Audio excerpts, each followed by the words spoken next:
গণতন্ত্রের প্রতি তার যে আস্থা, তার যে অনুরাগ এবং তিনি যে বিশ্বাস করেন যে গণতান্ত্রিক ব্যবস্থা ছাড়া কোনো ব্যবস্থাই ঠিক সেইভাবে আপনার রাষ্ট্রের উপকার করতে পারে না। সকালে একবার দিয়েছি, আবার ঈদ মোবারক।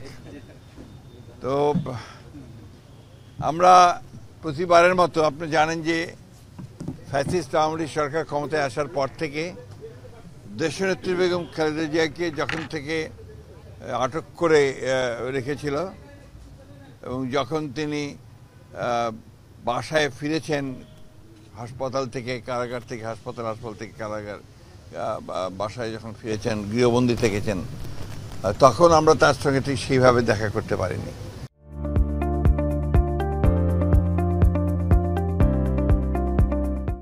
পরবর্তীকালে যখন তিনি মুক্ত হয়েছেন তখন আমরা তার সঙ্গে এই ঈদের দিনে আমরা তার সঙ্গে সৌজন্য সাক্ষাৎ করতে আসি।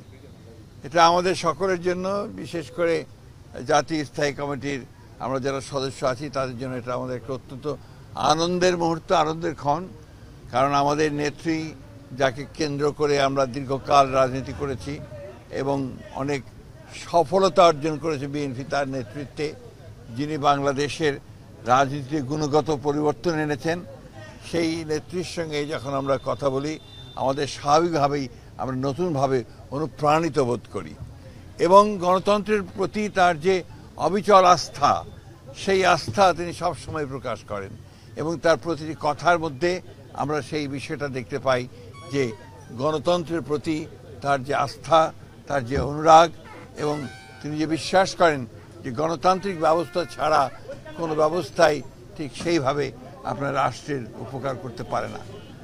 আমরা সেই নেত্রীর সঙ্গে আজকে দেখা করেছি, সবাই সন্তুষ্ট চিত্তে এখন ফিরে যাচ্ছি। আরও কয়েকজন সিনিয়র লিডার আছেন, তারা দেখা করবেন, তারা তারপরে তিনি তার পরিবারের সদস্যদের সঙ্গে দেখা করবেন।